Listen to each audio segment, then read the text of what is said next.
ಗುಡಿಬಂಡೆ ಪಟ್ಟಣದ ತಾಲೂಕು ಆಸ್ಪತ್ರೆಯಲ್ಲಿ 108 ಆಂಬ್ಯುಲೆನ್ಸ್ ಲೆಕ್ಕಕ್ಕೆ ಹಾಜರು, ಕೆಲಸಕ್ಕೆ ಗೈರು ಹಾಜರು. ಚಿಕ್ಕಬಳ್ಳಾಪುರ ಜಿಲ್ಲೆಯ ಗುಡಿಬಂಡೆ ತಾಲೂಕಿನ ಪ್ರಮುಖ ಆರೋಗ್ಯ ಕೇಂದ್ರವಾಗಿರುವ ಗುಡಿಬಂಡೆ ತಾಲೂಕು ಆಸ್ಪತ್ರೆಯ ಆಂಬ್ಯುಲೆನ್ಸ್ ಕಳೆದ 2 ತಿಂಗಳಿಂದ ಕಾರ್ಯನಿರ್ವಹಣೆಯಿಂದ ಹೊರಗುಳಿದಿದೆ. ಇದರ ಪರಿಣಾಮವಾಗಿ ಗ್ರಾಮೀಣ ಪ್ರದೇಶಗಳಲ್ಲಿ ಯಾವುದೇ ಅಪಘಾತಗಳು ಅಥವಾ ತುರ್ತು ಆರೋಗ್ಯ ಪರಿಸ್ಥಿತಿಗಳು ಎದುರಾದಾಗ ಜನತೆ ತೀವ್ರ ತೊಂದರೆ ಅನುಭವಿಸುತ್ತಿದ್ದಾರೆ. ದೇಶಾದ್ಯಂತ ಎಲ್ಲೆಡೆ ಅಪಘಾತವಾದಾಗ ಜನರು ಮೊದಲು ನೆನಪಿಸಿಕೊಳ್ಳುವ ಸೇವೆ 108 ಆಂಬ್ಯುಲೆನ್ಸ್. ಈ ಸೇವೆ ಅನೇಕ ಜೀವಗಳನ್ನು ಉಳಿಸಿದ ಉದಾಹರಣೆಗಳಿವೆ.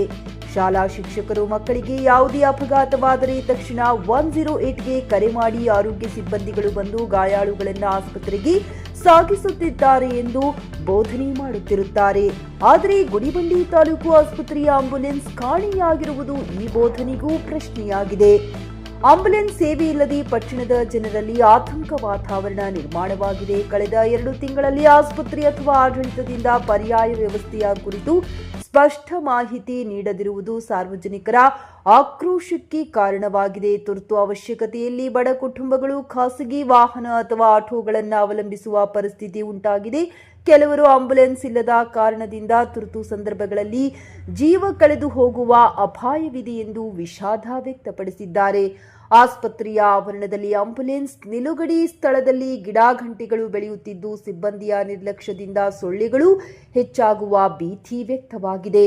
ಸಾರ್ವಜನಿಕರ ಆರೋಗ್ಯದ ಹಿತದೃಷ್ಟಿಯಿಂದ ತಕ್ಷಣ ಸ್ವಚ್ಛತೆ ಕಾರ್ಯ ಕೈಗೊಳ್ಳಬೇಕೆಂದು ನಾಗರಿಕರು ಆಗ್ರಹಿಸಿದ್ದಾರೆ. Jain Krishnareddy, GK news Kannada, Chikkaballapur. Actually ambulance break down ಆಗಿದ್ದ ಬಗ್ಗೆ ನಾವು ಆಲ್ರೆಡಿ ಇನ್ಫಾರ್ಮ್ ಮಾಡಿದ್ವಿ. ಆ್ಯಂಬುಲೆನ್ಸ್ ಬ್ರೇಕ್ ಡೌನ್ ಆದಾಗಿಂದನೇ ನಾವು ಬಾಗೇಪಲ್ಲಿ 108 ಆ್ಯಂಬುಲೆನ್ಸನ್ನು ಕೂಡ ನಾವು ಟೈಪ್ ಮಾಡ್ಕೊಂಡಿದ್ದೀವಿ.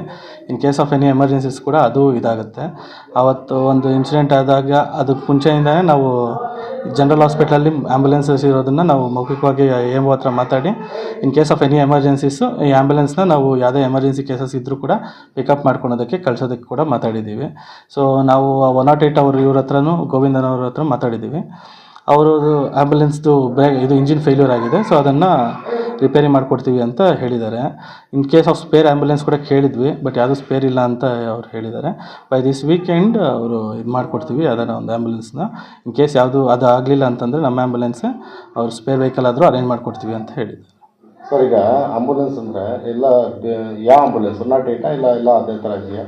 108 ಆ್ಯಂಬುಲೆನ್ಸ್ ಒಂದಿರೋ ಆ್ಯಂಬುಲೆನ್ಸು ಅದು ಬ್ರೇಕ್ ಡೌನ್ ಆಗಿದೆ. ಅದು ಬ್ರೇಕ್ ಡೌನ್ ಆಗಿ ಅದು ಆಲ್ರೆಡಿ ಶಿಫ್ಟ್ ಮಾಡಿದ್ದಾರೆ. ಅದಕ್ಕೆ ಅಪ್ರೂವಲ್ ಆಗಿದೆ ಅಂತ ಅವ್ರು ಹೇಳಿದ್ರು, ಇನ್ಫಾರ್ಮ್ ಮಾಡಿದ್ರು. ಸೊ ಅದು ಒಂದು ವೀಕಲ್ಲಿ ಅದು ಸರ್ವ್ ಮಾಡಿಕೊಡ್ತೀವಿ. ಅದೇ ನಮ್ಮ ಗುಡಿಬಂಡೆ ತಾಲೂಕು ಅಲಾಟ್ ಆಗಿರೋ ಆ್ಯಂಬುಲೆನ್ಸೇ ಸರಿಯಾಯಿತು ಅಂತಂದರೆ ಬರುತ್ತೆ, ಇಲ್ಲ ಅಂತಂದರೆ within 1 week they will arrange another ambulance ಅಂತ ಕೂಡ ಹೇಳಿದ್ದಾರೆ. ಸಂಬಂಧಪಟ್ಟ ಜನಪ್ರತಿನಿಧಿಗಳ ನಿರ್ಲಕ್ಷ್ಯ ಒಂದು ಕಡೆ ಕಾಡ್ತಾ ಇದೆ, ಇನ್ನೊಂದು ಕಡೆ ರಾಜ್ಯ ಸರ್ಕಾರದ ನಿರ್ಲಕ್ಷ್ಯನೂ ಎತ್ತಿ ತೋರ್ತಾ ಇದೆ. ಚಿಕ್ಕಬಳ್ಳಾಪುರ ಜಿಲ್ಲಾಸ್ಪತ್ರೆಯಿಂದ ಹಿಡಿದು ಎಲ್ಲ ತಾಲೂಕು ಆಸ್ಪತ್ರೆಗಳಲ್ಲಿ ಬಹುತೇಕ ಸೌಲಭ್ಯಗಳು ಕೊರತೆ ಇದೆ. ಆಂಬುಲೆನ್ಸ್ ಒಂದೇ ಅಲ್ಲ, ಮೆಡಿಸಿನ್ಸು ಕೊರತೆ ಇದೆ, ಡಾಕ್ಟರ್ಗಳ ಕೊರತೆ ಇದೆ, ಸಿಬ್ಬಂದಿ ಕೊರತೆ ಇದೆ. ಈ ರಾಜ್ಯ ಸರ್ಕಾರ ನಿರ್ಲಕ್ಷ್ಯದಿಂದ ಬಹುತೇಕ ಜನರು ಸಾವಿಗೆ ದೂಡ್ತಾ ಇದ್ದಾರೆ. ಮೊನ್ನೆ ಪೊಲೀಸ್ ಪೇದೆಗೆ ಒಂದು ಅಪಘಾತ ಆಗಿ ಆಂಬುಲೆನ್ಸ್ ಸಿಕ್ಕದೆ ಖಾಸಗಿ ವಾಹನದಲ್ಲಿ ತಗೊಂಡು ಬರ್ತಕ್ಕಂಥ ಪರಿಸ್ಥಿತಿ ಪೊಲೀಸ್ ಇಲಾಖೆಗೆ ಗೊತ್ತಿದೆ. ಸಂಬಂಧಪಟ್ಟ ಅಧಿಕಾರಿಗಳನ್ನ ಕೇಳಿದ್ರೆ ಇಂಜನ್ ಕೆಟ್ಟೋಗಿದೆ ಅಂತ ಹೇಳ್ತಾರೆ. ಅಂದರೆ ಗಾಡಿ ಸೀಸ್ ಆಗಿರ್ತಕ್ಕಂಥದ್ದು ಹಣ ಇಲ್ಲದೆ ರಾಜ್ಯ ಸರ್ಕಾರ ಇಷ್ಟು ದುಸ್ಥಿತಿಗೆ ಬಂದಿದೆಯಾ ಅಂತ ಹೇಳ್ಬಿಟ್ಟು ಸಾರ್ವಜನಿಕರ ಪ್ರಶ್ನೆ ಆಗಿದೆ. ಅದಲ್ಲದೆ ಚಿಕ್ಕಬಳ್ಳಾಪುರ ಜಿಲ್ಲಾ ಕೇಂದ್ರ ಆಸ್ಪತ್ರೆಯಲ್ಲಿ ರೋಗಿಗಳು ಕರ್ಕೊಂಡು ಹೋದಾಗ ಬಹುತೇಕ ಅಲ್ಲಿನ ವೈದ್ಯರು ನಿಮ್ಹಾನ್ಸ್ಗೆ ಮತ್ತು ವಿಕ್ಟೋರಿಯಾಗೆ ರೆಫರ್ ಮಾಡ್ತಾ ಇದ್ದಾರೆ. ವಿಕ್ಟೋರಿಯಾ ಆಸ್ಪತ್ರೆಯಲ್ಲಿ ಮತ್ತು ನಿಮ್ಹಾನ್ಸಲ್ಲಿರ್ತಕ್ಕಂಥ ಡಾಕ್ಟರ್ಗಳನ್ನ ಕೇಳಿದಾಗ ಇದೇ ವೈದ್ಯವನ್ನು ನಾವು ಚಿಕ್ಕಬಳ್ಳಾಪುರ ಜಿಲ್ಲೆಯಲ್ಲಿ ಕೊಡ್ಬೋದು, ಚಿಕ್ಕಬಳ್ಳಾಪುರ ಜಿಲ್ಲೆಯಿಂದ ಮಾತ್ರ ಬಹುತೇಕ ರೋಗಿಗಳನ್ನು ಇಲ್ಲಿ ಕಳಿಸ್ತಾ ಇರ್ತಕ್ಕಂಥದ್ದನ್ನು ನಾವು ಮನಗಾಣ್ತಾ ಇದ್ದೀವಿ. ನಮಗೆ ಎಲ್ಲಿಂದನೂ ಪೇಷಂಟ್ಗಳು ಜಾಸ್ತಿ ಬರ್ತಾ ಇಲ್ಲ, ಅಲ್ಲಿ ಅನಾವಶ್ಯಕವಾಗಿ ಅಲ್ಲಿಂದ ಕಳಿಸ್ಕೊಡ್ತಾ ಇದ್ದಾರೆ. ಇದೇ ಚಿಕಿತ್ಸೆ ಅಲ್ಲಿ ಸೌಲಭ್ಯವಿದೆ, ಆದರೂ ಯಾಕೆ ಹಿಂಗೆ ಕಳಿಸ್ತಾ ಇದ್ದಾರೆ ಅಂತ ಹೇಳ್ಬಿಟ್ಟು ಅಲ್ಲಿ ಡಾಕ್ಟರ್ಗಳಿಗೆ ಗೊಂದಲ ಆಗ್ಬಿಟ್ಟಿದೆ. ನಾನೇ ಖುದ್ದು ಮೊನ್ನೆ ಚಿಕ್ಕಬಳ್ಳಾಪುರ ವಿಕ್ಟೋರಿಯಾ ಆಸ್ಪತ್ರೆಯಲ್ಲಿ ಕೇಳಿದಾಗ ಈ ಚಿಕ್ಕಬಳ್ಳಾಪುರ ಜಿಲ್ಲೆಯಿಂದ ಮಾತ್ರನೇ ಆಸ್ಪತ್ರೆಯಿಂದನೇ ಜಾಸ್ತಿ ರೋಗಗಳನ್ನ ಇಲ್ಲಿ ಕಳಿಸ್ತಕ್ಕಂಥದ್ದು. ಅವರು ಅಲ್ಲಿ ನೋಡ್ತಾ ಇಲ್ಲ. ಅಂದರೆ ಜಿಲ್ಲಾ ಉಸ್ತುವಾರಿ ಮಂತ್ರಿಗಳ ನಿರ್ಲಕ್ಷ್ಯ, ಈ ಕ್ಷೇತ್ರಗಳ ಶಾಸಕರ ನಿರ್ಲಕ್ಷ್ಯ, ರಾಜ್ಯ ಸರ್ಕಾರದ ನಿರ್ಲಕ್ಷ್ಯ ಬಹುತೇಕವಾಗಿ ಎದ್ದು ಕಾಣ್ತಾ ಇದೆ.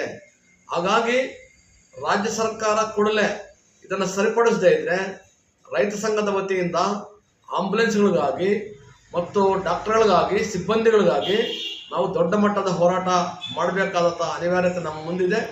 ಹುಮ್ನಾಬಾದ್ನಲ್ಲಿ ಇದು ಮೊದಲ ಬಾರಿಗೆ ಹೋಮ್ ಸರ್ವಿಸ್ ನೀಡುವ 24x7 ಕೆಲಸ ನಿರ್ವಹಿಸುವ ಹುಮ್ನಾಬಾದ್ ಡಯಾಗ್ನೋಸ್ಟಿಕ್ ಸೆಂಟರ್ ಪ್ರಾರಂಭ. ಇಲ್ಲಿ ರಕ್ತ ಪರೀಕ್ಷೆ, ಥೈರಾಯ್ಡ್ ಪರೀಕ್ಷೆ, ಶುಗರ್ ಸಂಬಂಧಿತ ಎಲ್ಲಾ ಪರೀಕ್ಷೆ, ಹೃದಯ ಸಂಬಂಧಿ ಪರೀಕ್ಷೆ, ಕ್ಯಾನ್ಸರ್ ಗಡ್ಡೆ ಪರೀಕ್ಷೆ ಅಲ್ಲದೆ ಎಲ್ಲಾ ತರಹದ ಪರೀಕ್ಷೆ ಮಾಡಲಾಗುತ್ತದೆ. ಹಿಂದೆ ಭೇಟಿ ನೀಡಿ. ಪೊಲೀಸ್ ಠಾಣೆ ಎದುರುಗಡೆ ಪೂರ್ವಿಕಾ ಮೊಬೈಲ್ ಹಿಂದುಗಡೆ, ಹುಮ್ನಾಬಾದ್. ಹೆಚ್ಚಿನ ಮಾಹಿತಿಗಾಗಿ ಸಂಪರ್ಕಿಸಿ 9380510223 ಅಥವಾ 9353168820. ಹುಮ್ನಾಬಾದ್ನ ಶಿವಚಂದ್ರ ಕಾಲೋನಿ ಗುಲ್ಬರ್ಗಾ ರೋಡ್ನಲ್ಲಿರುವ ಕಡಾಳಿ ಆಸ್ಪತ್ರೆಯಲ್ಲಿ ಉತ್ತಮ ಸೇವೆ ನೀಡಲಾಗುತ್ತಿದೆ. ಇಲ್ಲಿ ಗರ್ಭಿಣಿ ಹಾರೈಕೆ, ನಾರ್ಮಲ್ ಮತ್ತು ಸಿಸರಿಯನ್ ಹೆರಿಗೆ, ಗರ್ಭಕೋಶ ಸಂಬಂಧಿತ ಶಸ್ತ್ರಚಿಕಿತ್ಸೆ, ಬಂಜೇತನ ಮತ್ತು ಕ್ಯಾನ್ಸರ್ ಸ್ಕ್ರೀನಿಂಗ್, ಎಲ್ಬೋ ಕೀಲು ತಜ್ಞರು, ಆಕ್ಸಿಡೆಂಟ್, ಮೂಳೆ ಮುರಿತ, ಬೆನ್ನು ನೋವು, ಸರ್ಜನ್ ತಜ್ಞರು, ಅಪೆಂಡಿಕ್ಸ್, ಅರ್ನಿಯಾ, ಹೈಡ್ರೋಸೆಲ್ ಚಿಕಿತ್ಸೆ ನೀಡಲು ವಿಶೇಷ ವೈದ್ಯರು ಲಭ್ಯ. ಎಂದೇ ಸಂಪರ್ಕಿಸಿ 8123213312. ಗ್ರಾಹಕರ ಸ್ಯಾಟಿಸ್ಫ್ಯಾಕ್ಷನ್ ನಲ್ಲಿ ನಂಬರ್ 1 ತೃಪ್ತಿಕರ ದೈಹಿಕವಾದ ಹುಮ್ನಾಬಾದ್ನ ಎಸ್ವಿ ಟಿವಿಎಸ್ ಶೋರೂಮ್ ನಿಮಗಾಗಿ ತರುತ್ತಿದೆ ಹೊಸ ಮಾಡೆಲ್ಗಳ ಹೊಸ ಬೈಕ್ಗಳು. ಇಲ್ಲಿ ಟಿವಿಎಸ್ ನ ಸ್ಪೇರ್ ಪಾರ್ಟ್ಸ್ ಹಾಗೂ ಸರ್ವಿಸ್ ಕೂಡ ಲಭ್ಯ. ಹಾಗಿದ್ರೆ ತಡೆಯಾಕೆ, ಹಿಂದೆ ಭೇಟಿ ನೀಡಿ. ನಾಗಲಕ್ಷ್ಮಿ ದಾಬಾ ಹತ್ತಿರ, ಗುಲ್ಬರ್ಗಾ ರೋಡ್, ಹುಮ್ನಾಬಾದ್. ಹೆಚ್ಚಿನ ಮಾಹಿತಿಗಾಗಿ ಸಂಪರ್ಕಿಸಿ 8494951009.